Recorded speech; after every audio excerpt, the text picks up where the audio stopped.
I can't express enough how happy I am at the moment. The mere fact that Human Rights Watch and some other UN entities are going to Syria tomorrow after 14 years of being blocked from being the watchdog on the violations during the reign of the Assad regime is is fantastic. The mere fact that the main criminal in Syria have escaped and now he is a refugee in Russia. I mean, I am a refugee in the Netherlands. I'm in The Hague.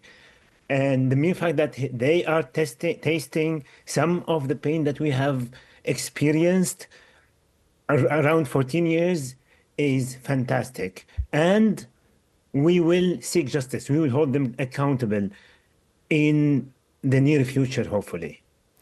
Mr. Helmi, I'd like to ask you about your time in prison. So, as we mentioned, in 2012, you were arrested at the gates of your university by agents of the Syrian government without any explanation. You were eventually tracked down by your mother, who spent tens of thousands of dollars to secure your release. How life-altering were those years behind bars? They try to break your soul. They use torture, sexual violence, and all kind of psychological violence and torture to break your soul, to break who you are, and to kill you. Thanks to God, and only thanks to my mom, I'm free and I'm released. But it makes a scar in your soul. Just the mere fact that you were tortured by another human being who used to share the same street with you, like he shares the same food, the same water. And for a person to be able to put someone under torture, under the severe torture, and to kill them under torture, it scars your humanity. And only today that scar is starting to heal. The country is now under the control of a coalition of rebel forces, Hayat Tahrir al-Sham.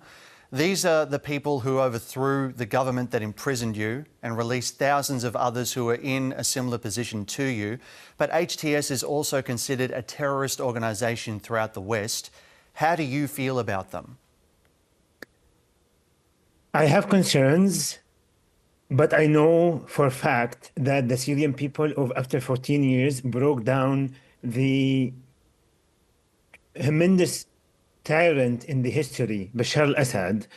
If the new government or the new leaders would commit the same crimes and does not respect human rights, we will break them down. I still have concerns.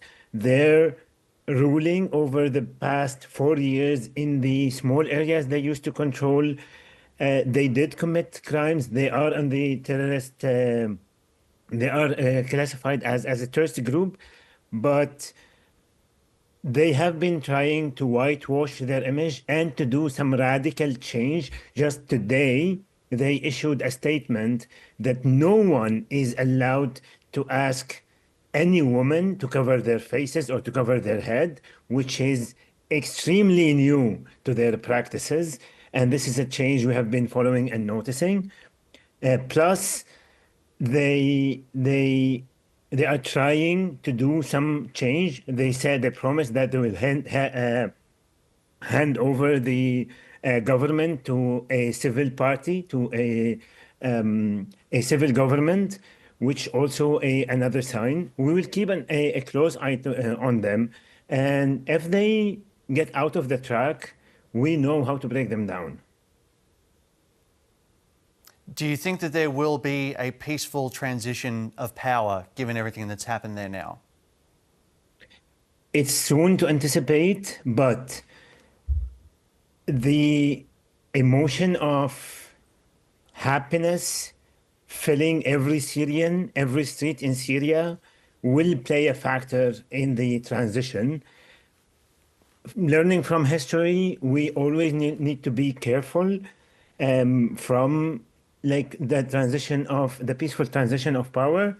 But so far, they have been promising that they will do their best practice. Plus, Now they are under the spotlight, and they are seeking to get out of the list of as a terrorist group. So being under the highlight, under the spotlight, will force them to do some radical change in their behavior, which we hope will be happening, and we are seeing is happening soon. Still, I have my concerns, but the days will be the evidence. Finally, Mr. Helmi, I know that this is obviously still a very fluid situation in your homeland. As you mentioned, you're now based in Europe, but do you see yourself returning home to Syria one day? I do see myself returning to Syria one day. I just want to make sure that I will not be tortured again. So this is like a personal concern. I bear torture for 3 years, and my mom bared the pain of enforced disappearance, the ambiguous pain of not knowing where I am for 3 years. I don't think I can put my mom into that pain again. So I just want to make sure that those practices will never happen, and then I'm happy to go. Ahmad Helmi, the co-founder of the Ta'afi Initiative, obviously a very emotional time for you, and we really do appreciate you taking the time to speak to us. Thank you. Thank you.